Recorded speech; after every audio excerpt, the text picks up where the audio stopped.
Всем привет! Вы на канале 88 клубков. Это канал по вязанию. Меня зовут Настя. В сегодняшнем видео я покажу, как связать очень стильную и модную сумку этого сезона. Это мини-сумочка через плечо. Выполнена она будет из полиэфирного шнура. У меня фирма Карамель. Цвет Барселона. Очень красивый, холодный голубой оттенок. Характеристики шнура: на 200 грамм 75 метров, толщина нити 5 миллиметров, шнур без сердечника. Также я приготовила набор фурнитуры. У меня полный комплект. Это донышко, клапан с застежкой, боковые пришивные полукольца и ремень. На моем канале уже есть видео по вязанию мини-сумочек как из пряжи, так и из джута. Ссылку на плейлист я оставляю для вас здесь, а также добавлю в описание под это видео. Я приготовила крючок 5 миллиметров и ножницы. Все необходимые полезные ссылки, а также ссылку на производителя-продавца данной пряжи, фурнитуры и инструментов со своим промокодом на скидку я оставляю в описании под этим роликом. Свой моток пряжи я уже установила в свою клубочницу, ссылку на ее изготовление также для вас добавляю. Моток пряжи будет подматываться с опорой, поэтому нить вязания будет поступать ровной лентой, не перекручена, что позволит добиться аккуратного и ровного вязаного полотна. Подписывайтесь на мой канал, ставьте лайки этому видео, смотрите ролик до конца. Приступим к работе.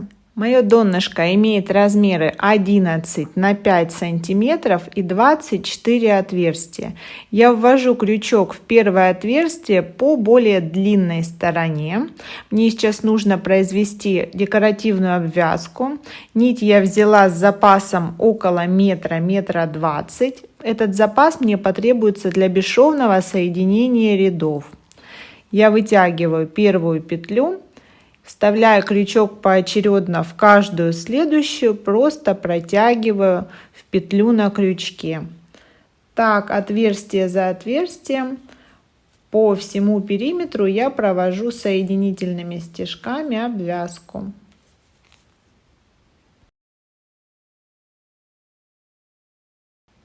У меня остается последнее отверстие. Я ввожу туда крючок и подхватываю не рабочую нить, а оставленный мной хвостик. Протягиваю и вытаскиваю его через петлю. Теперь делаю имитацию соединения. Ввожу крючок под первую косу начала обвязки, увожу туда и возвращаю в исходную на изнанку. Все, убираю кончик снова в сторону. Подтягиваю ниточки. На этом этапе мне нужно перейти на стенки, но для стенок необходимо сделать добавление. Я буду делать добавление в каждую третью, то есть через 2 отверстия по одной петле, в третью 2 столбика в одну точку, снова 2, 1 в одну, и в третью 2 столбика в одну точку. Так у меня 8 добавлений получится. Из 24 петель получится 32. Рабочая нить выходит из центрального отверстия по короткой части.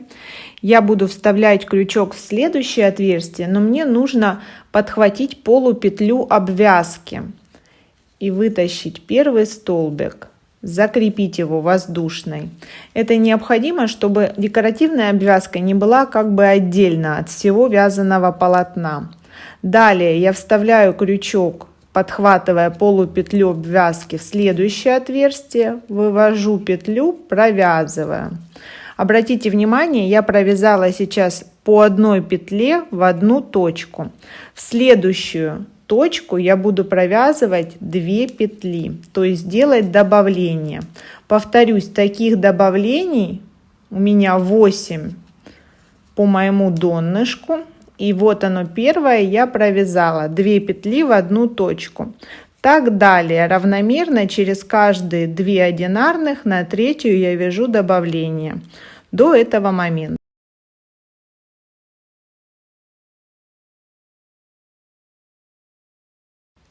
У меня остается последнее отверстие для провязывания, и в него приходится добавление, то есть 2 петли в одну точку.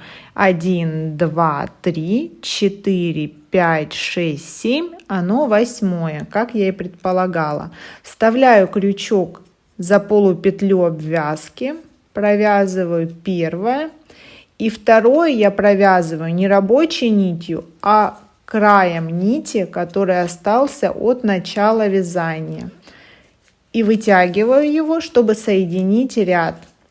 Ввожу крючок в первую петлю с изнанки на лицо по кромке, увожу туда и возвращаю в исходную.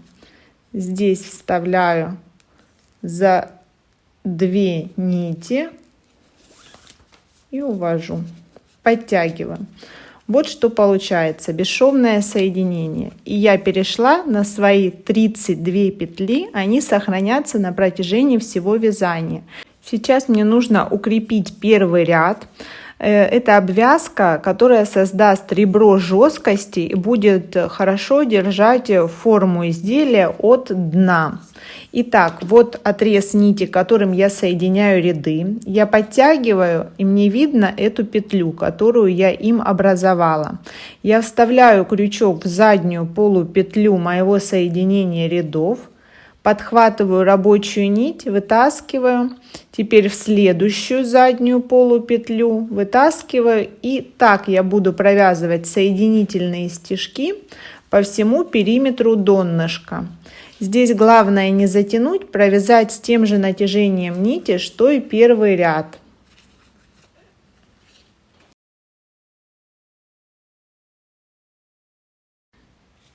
Я снова на последней петле ряда и осуществляю закрытие ряда краем нити. Вставляю крючок и протягиваю, вытягиваю этот край.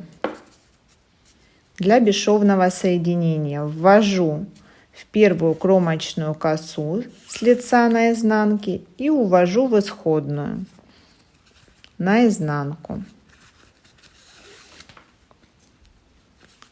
Соединение готово. Теперь я буду вязать первый ряд и переходить к вязанию узора. Здесь образовался бортик, он достаточно жесткий и держит форму.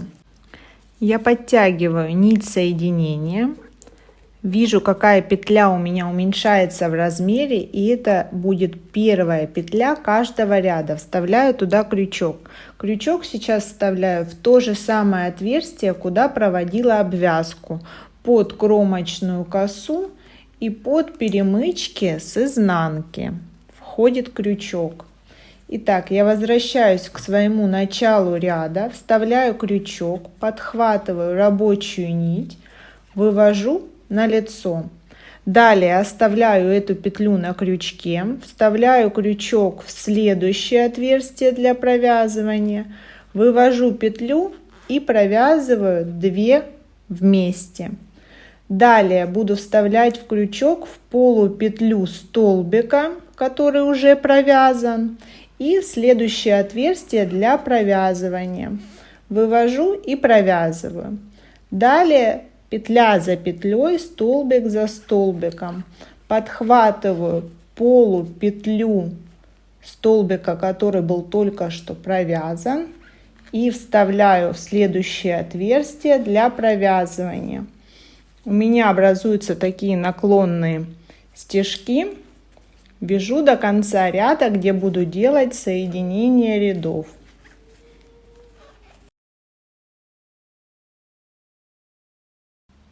Я провязала первый ряд своего узора, и сейчас у меня будет соединение рядов. Этот ряд соединяется точно так же, как все последующие. Он более плотный и жесткий за счет того, что внутри ряд обвязки. Итак, обращаю ваше внимание, вот косички, откуда выходят столбики, стежки. Последнюю косичку я уже провязала. Со следующей косы выходило начало ряда. Это вот такая лежачая кромочная коса. Сейчас я убираю в сторону рабочую нить, беру нить начала для соединения рядов, вставляю крючок за полу петлю провязанную. Далее вставляю крючок за заднюю стенки столбика начала. Вытягиваю край начала сюда и делаю соединение в первую кромочную косу, которая смотрит вверх. За обе дужки вывожу крючок с изнанки на лицо, увожу туда нить начала и возвращаю в исходную на изнанку. Соединение готово. Здесь важно контролировать, чтобы количество столбиков петель в ряду не менялось. У меня оно сохраняется 32 столбика в круг. Теперь я беру рабочую нить, нахожу первую петлю, которая утягивается, вставляю крючок за обе дужки и за заднюю перемычку. Вывожу первую петлю. Далее в аналогичное отверстие за обе дужки и перемычку вторую петлю, провязываю их. Далее все то же самое повторяется. Полупетля провязанная, точка для провязывания. Полупетля для провязывания, точка для провязывания. То же самое, кромочная коса и задняя перемычка подхватывается. Для плотных стенок и жестких вяжу именно так. Вяжу ряд за рядом, делаю бесшовное соединение на необходимую глубину изделия.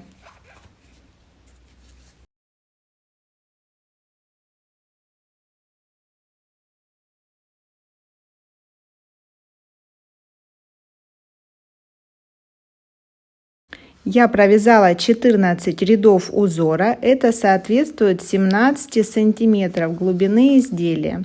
И сейчас я буду пришивать клапан. Клапан у меня имеет 10 отверстий, но по полотну это соответствует 13 кромочным косам, петлям пришивания. Поэтому в первую намеченную оцентрованную петлю я вставляю крючок через первое отверстие клапана, подхватываю рабочую нить, вытягиваю на лицо. Далее соединительными стежками вставляю точно так же в полную кромочную косу и перемычку в то же отверстие, в которое я вязала свой узор, и соединительное. И так далее. Когда станет тесновато по полотну, можно пропустить одну из петель. Таких петель мне нужно пропустить 3, для того, чтобы с 10 отверстий по клапану пришиться в 13 петель по полотну. Пришиваю стежок за стежком намеченное количество стежков. Готово. Теперь перехожу на обвязку.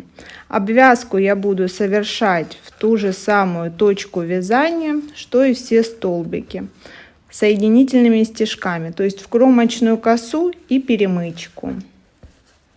Таким образом край получится плотным и жестким, изделие будет держать форму. Продолжаю до момента начала обвязки. У меня последний стежок обвязки. Я отрезаю нить с небольшим запасом. Для полиэфирного шнура ее необходимо опалить. Вытаскиваю нить и закрепляюсь в первый стежок.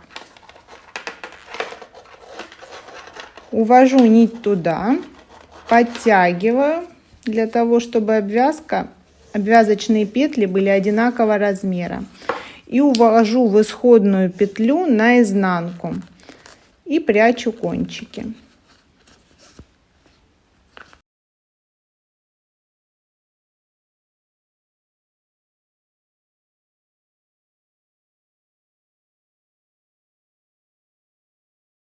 Готова моя сумка-малышка, я уже установила замок и фурнитуру на нее.